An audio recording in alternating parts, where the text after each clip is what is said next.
ዛሬ ባለፉት ሳምንታት የጀመርኩላችሁን ትምህርት ቀጥላለሁ። ዛሬ በጣም ለህይወታችሁ የሚገርም የሚያስፈልግ ነገር ነው የምንነጋገረው። መጽሐፍ ቅዱሳችሁን መጽሐፈ ኢያሱ ምዕራፍ 1 ላይ እናወጣና ከምዕራፍ 1 ጀምሮ ምዕራፍ 1 ከ1 እስከ 9 ድረስ ያለውን እናነባለን። እንደምታውቁት የጀመርነው ርዕስ ማንም ምን ያረግህም ነው፣ አይቋቋምህም። ማንም ምን ያረግህም፣ አይቋቋምህም። እስቲ ማንም አይቋቋመኝም በሉ። እግዚአብሔር ችግር አይገጥማችሁም ብሎ ፕሮሚስ አልገባም። ስለዚህ ችግር ሲገጥማችሁ በእግዚአብሔር ላይ አትነጫነጩ። ምክንያቱም እግዚአብሔር ከኔ ጋር ስትሆኑ ወይም እኔ ከናንተ ጋር ስሆን ምንም ችግር አይገጥማችሁም እሆናለሁ። እስቲ አሜን በሉ። እስር ቤት ቢገባ ዮሴፍ፣ እግዚአብሔር ከዮሴፍ ጋር የት ነበረ? እስር ቤት ነበረ። ውጣውረድ ሲገጥማችሁ እኔ ውጣውረድ እንዳይገጥማችሁ አላደርግ። እንደሱ አይነት ፕሮሚስ የለም። ፎልስ ቲቺንግ እና ፐርሰፕሽን ነው። በጌታ ስትሆኑ ሁሉ ነገር የማርያም መንገድ ይሆንላችኋል አልተባልንም። በደንብ ይሄንን በጣም ብዙ ሰው የሚነጫነጨው በእግዚአብሔር ላይ የሚያጉረመርመው ጌታ ሆይ እኔ ካንተ ጋር ከሆንኩ እንዴት ይሄ ይደርስብኛል? አይደርስባችሁም አልተባልም። ነገር ግን በሚደርስባችሁ ነገር ምንምና ማንም ምን ማለት ነው? ኦቨርቴክ እንዳያደርግ እናንተን እንዳይውጣችሁ አድርጋለሁ። አንበሳ ጉድጓድ ውስጥ ልትገባ ትችላለህ። ሌሎችን ሲበላ አንተን አይበላህም። አሳ ነባሪ ሆድ ውስጥ ትገባለህ። ሌሎቹን ድምጥማጥ ያጠፋው የአሳ ነባሪ አሲድ አንተን አያጠፋህም። እዛ አሳ ነባሪ ውስጥ ቁጭ ብለህ ትዘምራለህ። የት? እዛ አሳ ነባሪ ውስጥ። ባህር ተሰብሮ ውሃ ውስጥ ገብተህ ትተርፋለህ። ግድ የለም አሜን በለይ፣ ትተርፋለህ። እግዚአብሔር ባህር አይገጥምህም፣ ወጀብ አይገጥምህም፣ እሳት አያገኝህም አላለም። በእሳት ውስጥ ትገባለህ። ነገር ግን እኔ እዛ እሳት ውስጥ ካንተ ጋር ሆናለሁ። እስቲ እግዚአብሔር ከኔ ጋር ይሆናል በሉ። ስለዚህ እሳቱ ምን አያደርግህም? አያቃጥል። ከፍ ያለ ክንፍ ይውጣላችሁ በኢየሱስ ክርስቶስም። በመረዳት ባለጠግነት ኤቭሪ ሲቹዌሽኖቻችሁን አባቭ ኤንድ ቢዮንድ እንደምትሄዱበት በጣም ብዙ ድኩማን የሆነ አስተሳሰብና አመለካከት ያዙ የእግዚአብሔር ልጆች በእግዚአብሔር ቤት ውስጥ ስላሉ በጣም ብዙ ነገር ሲያሳቅቃቸው፣ ሲያስደነግጣቸው፣ ሲያርበተበታቸው፣ ወገባቸውን ሲፈታ፣ ትጥቃቸውን ሲፈታባቸው እንመለከታለን። እግዚአብሔር መጣና ከዚህ በኋላ አለው በሙሴ ዘመን እንደሆነም አይሆንም። ማንም ምን አያረግህም፣ አይቋቋምህም። ጋድ ኖውስ። ይሄ ሰልፍ ሄልፕ ቡክ አይደለም ወዳጆቼ፣ ሞቲቬሽናል ስፒክ አይደለም። ይሄ እግዚአብሔር የዘላለም አምላክ ነገ ለሚገጥመው 31 ነገስታት ምድሪቱን ጠርጎ ሊወርስ ላለ ለአዲሱ ትውልድ እግዚአብሔር ለኢያሱ የነገረው ነው። ከሙሴ ጋር እንደነበርኩ ካንተ ጋር ሆናለሁ፣ በእድሜ ዘመን ሁሉ 31ዱም አይቋቋሙም። ምን ይዘህ is there any military ድብቅ የሆነ የወታደር ስልጠና ነበረው? አልነበረው። ምን ይዘህ 7 ፕሪንሲፕሎችን ይነግረዋል ብለን 7ቱን አንስተናል። የእግራችሁ ጫማ የሚረግጠውን ሁሉ ምን ታረጋላችሁ? ትወርሳላችሁ። ገጽ 2 ላይ የእግራችሁ ጫማ የሚረግጠውን ቦታ ሁሉ ለእናንተ ምን ብያለሁ? ሰጥቻለሁና ማንም ምን አያርግህም፣ አይቋቋምም። ካንተ ጋራ እሆናለሁ። እዛ 31ዱ ሲገጥሙ ካንተ ጋራ እሆናለሁ። ቢያስፈልግ ፀሐይ ትቆማለች ላንተ። አረ የሚያምን ሰው አሜን ይበለይ።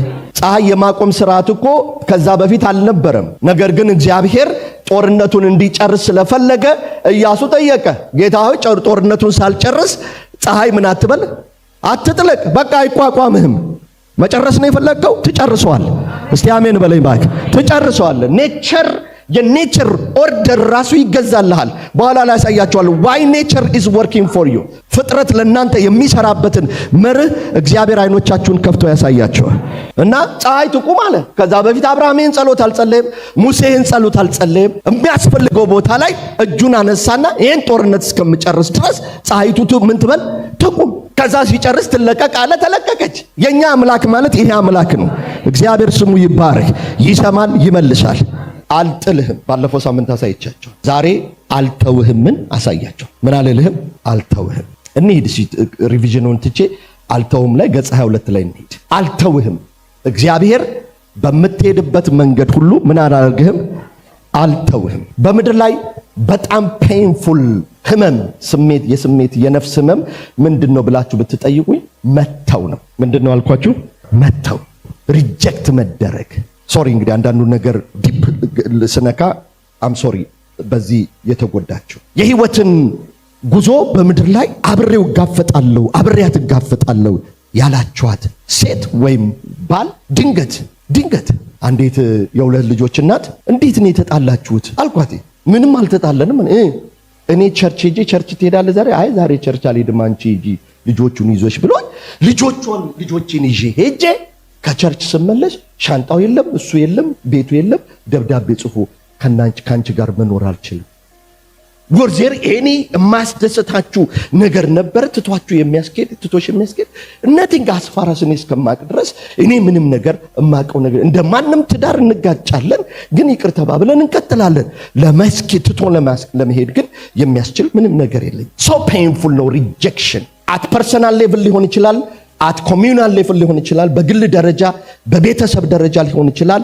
በጣም ከባድ ነገር ነው። እግዚአብሔር ይሄን ነገር ጠቅሶታል፣ በኋላ ላይ ያሳያቸዋል። አብራችሁ የፖለቲካ ርዕዮተ ዓለም ትግል ውስጥ ገብታችሁ ታግላችሁ ድሉ ላይ ስትመጡ ድሉን ልታጣጥሙ ስትሉ እግዚአብሔር ልታከብሩ ስትሉ እንደ ለማና እንደ ኦቦ ለማና እንደ ዶክተር አብይ ይለያያሉ ብላችሁ የማትጠብቋቸው ሰዎች ድንገት አንዱን ትቶ ሲሄድ ትመለከቱ። ኢትስ ሶ ፔንፉል ለዶክተር ለማ፣ ኢትስ ሶ ፔንፉል ለአቶ ገዱ።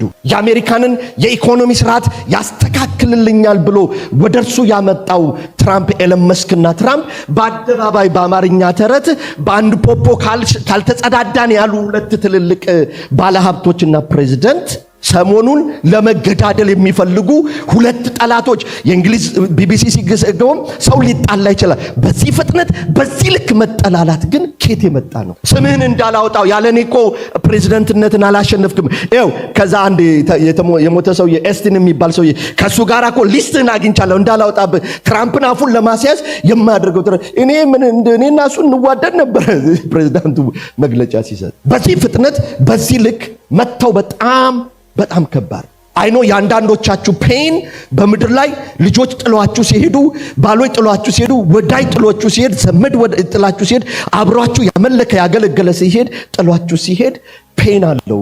ቢዮንድ ዘ ፔን የምትኖሩበትን ሚስጥር ነው የምነግራችሁ ዛሬ።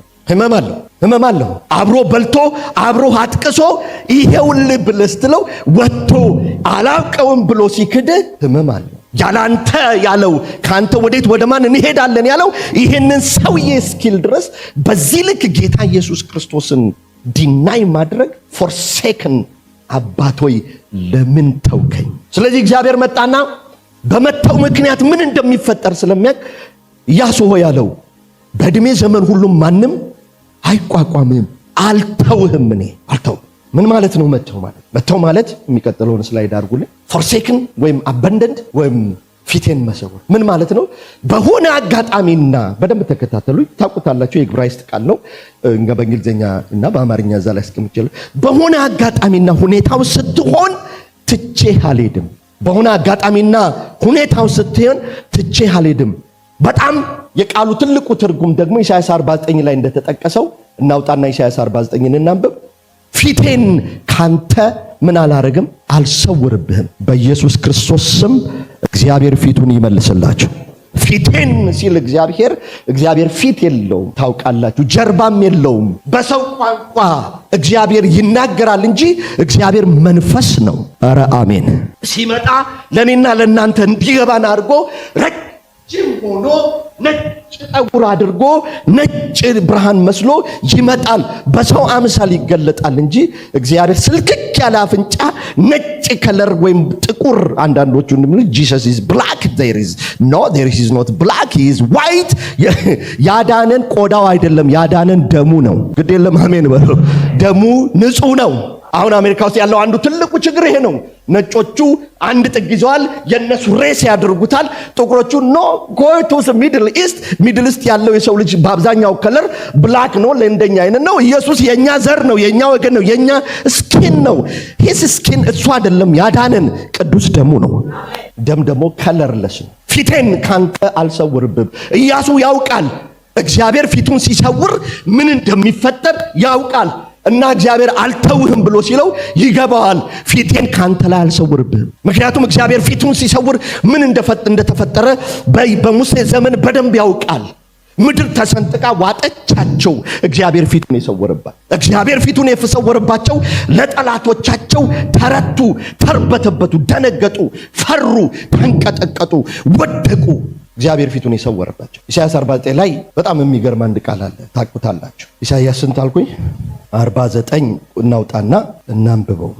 በጣም ነው የሚገርመኝ። ቁጥር 15 ላይ በውኑ ይሄ ፊቴን አልሰውርም፣ አልተውህም፣ አልጥልህም የሚለው ቃል የተቀመጠው አልተውም የሚለው ቃል፣ አረሳህም የሚለው ቃል የተቀመጠው ዘሴም ዕብራይስጥ ቃል በዚህ ነው።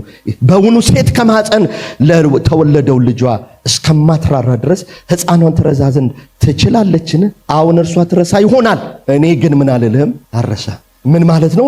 አንዳንድ ልጆች ቦይ በልጅነታቸው ወልደው ሊሆን ይችላል። እንዴት ግን ይቻላል? እሱ ዳምፕስተር ጋር ጥለው እንደሄዱ አውሬ ብለው ሰው ያንሳ። ከዳምፕስተር የተነሱ ሰዎች አሉ። አንድ ድርጅት ኢትዮጵያ ውስጥ አለ፣ ኮምፓሽን ኢትዮጵያ። የተፈጠረው በዚህ ነው። ከዳምፕስተር በተነሳ ሰው ነው የተፈጠረው። እናቲቱ ጥላው ማሳደግ አልችልም፣ አቅም ላይኖራት ይችላል፣ ሶሻል ተጽዕኖ ሊሆንባት ይችላል፣ ምን ሊሆን ይችላል አናውቅም። በመጽሐፍ ቅዱሳችንም እኔ ከምጠማ እዚህ ከሚሞት ከማየው ብላ ልጇን ፎቀቅ አርጋ ጥላ ሄደች። አጋር የምትባል ሴት አለች። እናቶች ይራራሉ የሚባሉት እናቶች እንኳን ሳይቀሩ አይ ዶንት ኖ እዚህ ላይ በእንግሊዘኛና በዕብራይስጥ አላየሁትም። ሴት ነው የሚለው። ሴት ከእናት ይለያል ከሚስት ይለያል አላውቅም። ግን ሴት የወለደችውን መራራት እስከማትራራ ጥለታ ልትሄድ ከጣለች እንኳን በጣም መጥፎ ነገር ነው፣ ወይም ደግሞ ከባድ ነገር ነው። በዚያ ሁኔታ እንኳን ሆና ጥላ ብትሄድ፣ በዚያ ሁኔታ ውስጥ ብትሆን እኔ ግን አልጥልህም። አንበሳ ዝሆን ሳይ ይደነግጣል አላለም። ዝሆን አንበሳን ሲያይ ይደነግጣል አላለም። መዝሙር 7 ላይ መጽሐፍ ቅዱሳችን ሲናገር ፊትህን ስትሰውር መዝሙር 104 ላይ ይደነግጣሉ፣ ወደ ሐሳራቸው ትመልሳቸዋለህ። ፊትህን ስትመልስ መንፈስን ስትልክን፣ ይሄ ወር የመንፈስ ወር ነው። መንፈስ ቅዱስ ላያችሁ ላይ ይመጣል። ውሰደው አለ ዳዊት። ከፈለግ ንግስናውን ነው ውሰደው። በቤተ መንግስት መኖር ነው ውሰደው። በሰራዊት ተከበው መኖር ነው ውሰደው። መንገድ እየተዘጋልኝ በሰረገላ መመላለስ ነው ውሰደው። አንድ ነገር ግን እንድትወስድብኝ አልፈል። መንፈስህን እስቲ መንፈስህን በሉ፣ ግዴላችሁ መንፈስህን በሉ። ይወሰድ ውሰድ አለ። ልጅ ነው ሚስት ነው የፈለከውን ውሰድ። እኔ የምዋጋለት የምደባደበ የምጣላበትን ነገር ውሰደው። አንድ ነገር ግን ከውስጥ አትውሰድ፣ መንፈስህን። እግዚአብሔር በዚህ መንፈስ ይባርካችሁ። በፕሬዘንሱ የእግዚአብሔር ፊት ብለን በመጽሐፍ ቅዱሳችን ሲናገር የእግዚአብሔር ህልውና፣ የእግዚአብሔር መገኘት፣ የእግዚአብሔር ሞገስ፣ የእግዚአብሔር አብሮነት ነው። ማያቋርጥ አብሮነቱ በላያቸው ላይ በኢየሱስ ክርስቶስም ይብዛ። ሰዎች በህይወታቸው ከሚያስፈልጋቸው ነገር እነዚህ 6 ነገሮች ቶሎ ብዬ ላሳያችሁ። የእግዚአብሔር ትልቁ ስጦታ ህልውናው ነው። አሜን። ትልቁ ስጦታው ምንድነው? እኔና እናንተ የምናንኳኳበት ጉዳይ አይደለም። የእግዚአብሔር ትልቁ ስጦታው መገኘቱ፣ ህልውናው ነው። በደንብ ተከታተሉ። ህልውናው መገኘቱ መኖሩን ስለሚመሰክር እግዚአብሔር በመገኘቱ ህልውናው ወይም ደግሞ መኖሩን ኤግዚስተንስ ሂስ ፕሬዘንስ በእንግሊዘኛ ነው ትንሽ የሚገልጽልኝ። ሂስ ፕሬዘንስ ኤክስፕረስ ሂስ ኤግዚስተንስ። እግዚአብሔር መኖሩን የሚገልጠው የሚያሳየው ለዓለም መገኘቱን በምድር በማድረግ ነው። እግዚአብሔር በሰማይ እንዳለ የሚታወቀው የእግዚአብሔር ክብር፣ የእግዚአብሔር ኃይል፣ የእግዚአብሔር ህልውና በህዝቡ መካከል ሲኖር ነው። እግዚአብሔር በመገኘቱ ክብር እየጨመረ ይባርከን። በጣም ብዙ ሰዎች ባለፈው እዚህ ወር ላይ ስንጸልይ ተናግረ በጣም ብዙ ሰዎች በደንብ ተከታተሉኝ። ይሄንን በጸጋ ስጦታ ማገልገልና የጸጋ ስጦታዎችን በጣም ይፈልጋሉ፣ በብርቱ ፈልጓቸው። እግዚአብሔር ግን ቤተክርስቲያን ወይም ኪንግደም እንዲሰራ የፈለገው በጸጋ ስጦታ አይደለም፣ በክብሩ ነው። የሚያምን ሰው አሜን ይበል። ልዩነቱን ልንገር። የእግዚአብሔር ክብር ሲነካና የጸጋ ስጦታ ላይ ሲቀመጥ በጣም ትልቅ ልዩነት አለ። የእግዚአብሔር ክብር ሲኖርህ ለዝሙት ለኃጢአት ልብ አይኖርህም፣ ይበላዋል። የጸጋ ስጦታ ሲኖርህ ግን የጸጋ ስጦታ ላይ እየሰራ ልታጭበረብርበት ትችላለህ። በደንብ ስሙኝ። እግዚአብሔር ሽፍት እያደረገ ነው። ከዚህ ከስፒሪቹዋል ጊፍትስ ኢራ ዘመን ወደ ክብር እየወሰደ ነው። የጸጋ ስጦታ ለሰው ትንቢት አምጥተሽ ለሰው ጸጋ ካፍለ አንተ ግን በሆነ ስራት ውስጥ ትኖራለህ። ለምን? የተጠቀመበት ጸጋ ስጦታው ነው። ክብሩ ሲገኝ ግን ስራት ሁሉ ይበጣጠሳል። ሙሴ እንደዚህ ያለው በጸጋ ስጦታ አገልግል ሂድ አለው። በመላእክ ልገለጥልህ አለው። አልፈልግም አለ። በሰከንደሪ ሌቭል ጊፍት በማጽናኛ በመላእክት ትዝ ይላችኋል። ዘጸአት 33 ላይ የምናገረው ነው። በመላእክት ከፊት መላእክት እኔ አልፈልግም። መልአክ እኔ በሰከንደሪ ጊፍት አልፈልግም። እኔ አንተን ራስን ነው ማየት የምፈልግ። አንተን ሳይ ኮንሱምድ ሆናለሁ። አየህ እሱን ስታይ አትገባም ሁሉ ስትባል እንደ እግዚአብሔር ያለ ማንም የለም ትላለህ። እሱን ካላየ ግን በጸጋ ስጦታ ግን የምታገለግል ከሆነ መኪናው ሲጎልብህ ትነጫነጫለህ፣ ታጭበረብርበታለህ። የጸጋ ስጦታ የተጠቀመባቸው መንግስተ ሰማያት የማይገቡ ክብሩን ያላዩ ሰዎች ማቴዎስ ወንጌል ምዕራፍ 7 ላይ እንዳሉ ታውቃላችሁ። በስምህ አጋንንት አላወጣንም፣ this is spiritual gift። ትንቢት አልተናገርንም፣ spiritual gift። እንደዚህ አላደረገንም፣ spiritual gift። ነገር ግን እግዚአብሔር ሂዱ እናንተ መጸኞች። ለምንድን ነው የሚላቸው? they will not encounter the presence, the glory of God። እግዚአብሔር በክብሩ ይገናኛችሁ። ትልቁ ቅጣትም እግዚአብሔር ፊቱን ምን ሲያደርግ ነው? ሲሰውር ነው። እግዚአብሔር በጣም አባቶቻችን ገብቷቸዋል። እንደሞቱት ስለመሆን አቤቱ እንደሙታን ምን አትበለኝ፣ ዝም አትበለኝ፣ ፊትህን ከኔ ላይ አትሰውር። they know that the face of God ማለት ይሄ አፍንጫ ምናምን ይሄ ኢሜጅ አይደለም። በጣም his glorious presence ማለት ነው። የሚደምቅ ዶክሳ ማለት ነው። ካቦድ ማለት ነው። እየከበደ እየጨመረ የሚሄድ the weight of God ማለት ነው። ካቦድ በዕብራይስጥ ቋንቋ ክብር ማለት ነው። ክብር የሚለው ቃል ጀስት ክብር አይደለም። ሲተረጎም ምንድነው ካቦድ ማለት? ክብደቱ እየጨመረ የሚሄድ የእግዚአብሔር መገኘት ነው። እግዚአብሔር በዚህ ክብር ይባርክ። አላችሁ እኮ አሁን ክብደቱ ላያችሁ ላይ ይጨምር። ግዴ ለማመን በሉኝ። አላችሁ እንደሌላችሁ እንደ ባዶ ቃል ለማወራ አላችሁ።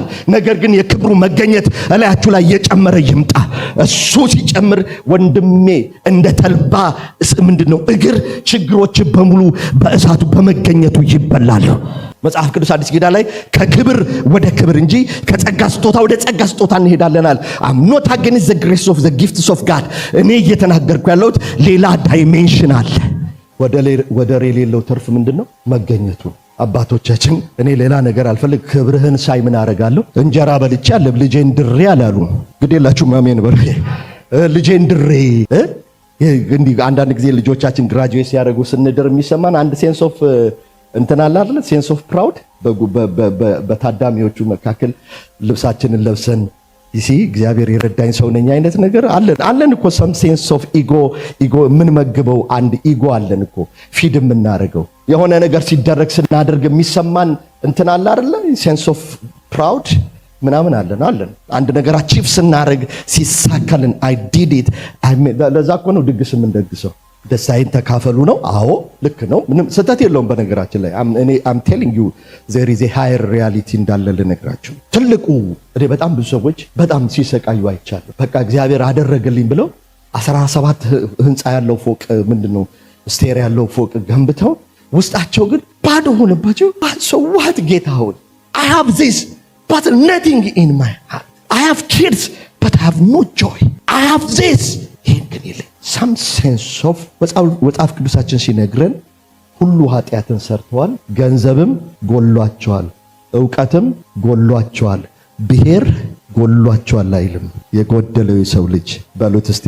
ያ ክፍተትም የሚሞላው ምኑ ሲሞላው ብቻ ነው? ያ የማያቋርጠው ዶክሳ the radiance glory ማለት ነው። እየጨመረ እየደመቀ የሚሄድ የእግዚአብሔር ክብር ማለት ነው። አረ አሜን። ጳውሎስ ቆሮንቶስ ላይ እኮ ይነግራቸዋል ጸጋ ስጦታን ከማስተካከሉ በፊት ሁለተኛ ቆሮንቶስ ምዕራፍ 3 ላይ ፊታችን እንደሚብለጨለጭ መስተዋት እየተቀየረ የሚሄድ የእግዚአብሔር ክብር ውስጥ ነው የገባ ነው። ዶክሳ ነው እየጨመረ የሚሄድ ክብር ውስጥ። ስለዚህ እግዚአብሔር ረዳን ብለን ስንል ሁሉ ጊዜ ወዳጆች የነገሮቻችንን ማቅናት ብቻ አይደለም፣ በመገኘቱ ልባችንን ሲሞላው፣ በመገኘቱ ዙሪያችንን ሲሞላው፣ በመገኘቱ ቤተክርስቲያናችንን ሲሞላው፣ በመገኘቱ አረ አሜን። በመገኘቱ እየነዳችሁ ጭር ያላለ መኪና ቤታችሁን መኪናችሁን የሚሞላ የሚከተል ክብር። ልብ የሚሰብር ብቸኝነትም ሰንበዲ ጥሏችሁ ሲሄድ አይደለም። አራተኛው እሱ ነው አይደል? ልብ የሚሰብር ብቸኝነት ማንን ማጣት ነው? that's the greatest brokenness, losing him, his presence። እግዚአብሔር አይጠፋም። እኛ ግን ከእግዚአብሔር ሕልውና ውስጥ ምን እንላለን? እንጠፋለን። እግዚአብሔር ሁሉ ጊዜ አለ። እግዚአብሔር በሚገኝበት ጊዜ ምን በሉት? ፈልጉ። ቀርቦም ሳለ ምን በሉት? ጥሩት። ክፉ ሰው መንገዱን በደለኛም ሐሳቡን ይተው። ዲታችድ የተደረገው በሐሳቡና በመንገዱ ነውና እሱን ይተው፣ ወደ እግዚአብሔር ይመለስ፣ እግዚአብሔርም ይምረዋል፣ ይቅርታውም ብዙ ነው። the greatest ዊክነስ በሰው ልጆች ላይ ሎሊነስ ፕሬዘንሱ ከውስጣችሁ ሲጠፋ ነው። ሆናችሁ ታውቃላችሁ? አንዳንድ ቀን ወይኔ እሺ እኔ መልአክ ነው ማገለግለው ማለት ነው ጌታዊ ታንክ ዩ የመላእክት ጉባኤ ስለሰጠኝ። ሆናችሁ ታውቃላችሁ? እየጸለያችሁ አይደል? ወንጌል እኛ እናንተን እናውቃለን አይደል? እየጸለይ ምንም ጠብ የሚል ከጣራው ማን እንኳን እግዚአብሔር ሊሰማው የኔ ነፍስ ራሱ ኢንጌጅድ የማታርግበት ነገር ገጥሟችሁ ያውቃል? ልባርከው ጌታዬን ልባርከው እያላችሁ ይዘምሩ። ከውስጣችሁ አንድ ሾካካ ድምፅ አለች። ኦቴ የታለ የተባረከ እና እሷን እንሰማና ልክ እኮ ነው የታለ አድርገህልኛልና ለዘላለም አመሰግናለሁ በሚለው ካሴት እንደወጣ የነጌትሽ ወጥቶ እዛ ሐረር ስላሴ የተደበደብኩ ነውና እሱን ከፍቼ አንድ ቀን እየዘመርኩ ያለቀስኩ ዘምራል። አንድ ልጅ መጣና አሁን እዚህ አሜሪካ ነገር ቆይ እስቲ ንገሪኝ ምን ተደርጉልን ነው የምትዘምሩ? ምን ተደርጉልን ነው የምትዘምሩ? ትናንት ፈንክተው አይደል የመጣው ከድሬዳዋ? በቀደም አልጋ ልብስህን በመስኮት መስረቅ መሩን በስበር ሲያከታቸው መስኮቴን ክፍት ነው ማድረግ ሁሉ ጊዜና ይሄ ምንድነው ብረት አለ አይደል? በቃ እሱን ብረቱን ሲያከታቸው ይሄ እንደምን ብለው ብርድ ልብሱን ምን ያልጋም እንዳሁን እግዚአብሔር ይመስገን ሐረር ከጅጅጋ ከኮንትሮባንድ የሚመጣ ብዙ ብርድ ልብስ አለ። ሊጠቅማቸው አይደለም ሄደው እንደማይሸጡ ታውቃለሁ። ከሱ የተሻለ ብርድ ልብስ እንደሚኖር አንድ ሰው ሊገዛልኝ እንደሚችል አውቃለሁ። ታዲያ ምን ተደርጎልን ነው የምታስበው? አንድ ሾካካ ድምፅ አለች በሰውም የሚመጣ ከውስጣችሁም የምትመጣ greatest loneliness ወንድሞቼ when you miss that presence somebody ጥሏችሁ ስለሄደ አይደለም። እግዚአብሔር ጥሏችሁ አይሄድ ትተውኝ ያሉት እነዚህ አትተውኝ አትጣለኝ እባክህ ፊትህን ከኔ አትሰውር የሚሉ መዝሙሮችና ጸሎቶች የመነጩት ከዚህ ረሃብ ውስጥ ነው። ትልቁ ረሃብ ወይም ምንድነው ጉዳት እግዚአብሔር ጥቷችሁ ሲሄድ መቅበዝበዝ የዚያ ውጤት ይሆናል። ሽታው ሳይሰማ በደመ ነፍስ መኖር ነው። አንዳንድ ጊዜ ቀና ብላችሁ ያው ሁላችሁም እያያችሁ ነው፣ ግን እንዲሁ ለተለብዶ ቀና ብላችሁ ልበል። አንዳንድ ሰዎች በደመ ነፍስ ሰላም የሚሏችሁ ገጥሟችሁ ያውቃል? እንደምን አደርኩ ስትሏቸው በልቻው የሚሏችሁ ወይም ደግሞ በልቻው ላይ ደህና ነህ አይደል ምናምን ብለው ልክ አሁን ምክንያቱም አንዳንድ ጊዜ ፕሮግራምድ እንደሆነ ሰው ካልጋ ትነሳላችሁ፣ ቡና ጋር ትሄዳላችሁ፣ ትጠጣላችሁ፣ ትለብሳላችሁ። ኢዝ አውቶ ፓይለት የሆነ አሁን እንደተሰራው መኪና እንቅስቃሴ መቅበዝበዝ የሚሆነው በምንድን ነው ብላችሁ when you lose his presence በደንብ ተከታተሉ። ስለማሳያችሁ ደስ ይበላችሁ። ከዚህ በኋላ ህይወታችሁ እነዚህ ነገሮች ሳይኖራችሁ ትኖራለች። ኧረ አሜን። ማለት እነዚህ መቅበዝበዝ መድረቅ ምናምን ሳይኖራችሁ የምትኖሩበትን ምስጢር እነግራችኋለሁ። እነ ጳውሎስ የኖሩበትን ምስጢር፣ ጌታ ኢየሱስ ክርስቶስ የኖረበትን ምስጢር። ሰው ሁሉን አጥቶ አብሮትን ካተረፈ በምንም መልኩ ከስሯል አይባልም። ምኑን ካተረፈ መገኘቱን ህልውና ሁሉን አጥቶ እነ ዳዊት ቅድም ጠቅሼዋለሁ። ሁሉን ውሰድ ግን ህልውና ምን አትበልብኝ አትውሰድ። ሁሉ ቀርቶብኝ የሚል መዝሙር አለ አይደል? የፓስተር መስፍን ሁሉ ቀርቶባችሁ የተሰበሰበ ያጀባችሁ ቀርቶባችሁ እግዚአብሔር ከናንተ ጋር ካለ እነ ጴጥሮስ ሄደው እነ ይሁዳ ሄደው እነ ቶማስ ሄደው እነ ማቴዎስ ሄደው ሁሉ ሄደው አንተ አለህልኝ አሁን ያለው ልጄ ስለዚህ ተፈጸመ። እነ ኢዮብ ወደ ራሳቸው ውድቀት ውስጥ እስከሚገቡ ድረስ ሚስት ጥላው ሄዳ በግ አጋሰስ ጥጃ ሁሉን ነገር አጥቶ ቀና ሲል እግዚአብሔር አለ። መጽሐፍ ቅዱስ ምዕራፍ 2 ቁጥር 22 ላይ ስታነቡ ኢዮብም ተነሳ ራሱን ተላጨ እንደ ቀድሞ አጋሰሱ ሄዶ ጥጃው ሄዶ ምንም ነገር ሄዶ እንደ ቀድሞ ትላንት ከአጋሰስ በፊት ከመወሰዱ በፊት ያመልክ እንደነበረው ማምለክ ጀመረ። እንደዚህም አለ እግዚአብሔር ሰጠ እግዚአብሔር ነሳ። የእግዚአብሔር ስም የተባረከ ይሁን። there is no room for evil። እግዚአብሔር ነው የሚሰጠው፣ እግዚአብሔር ነው የሚነሳው። አንዳንዶቻችን ብንሆን እግዚአብሔር የሰጠኝን ማን ወሰደብኝ እንላለን። ሰይጣን ወሰደብኝ። ኢዮብ ለሰይጣን ቦታ የለውም። he is occupied by God።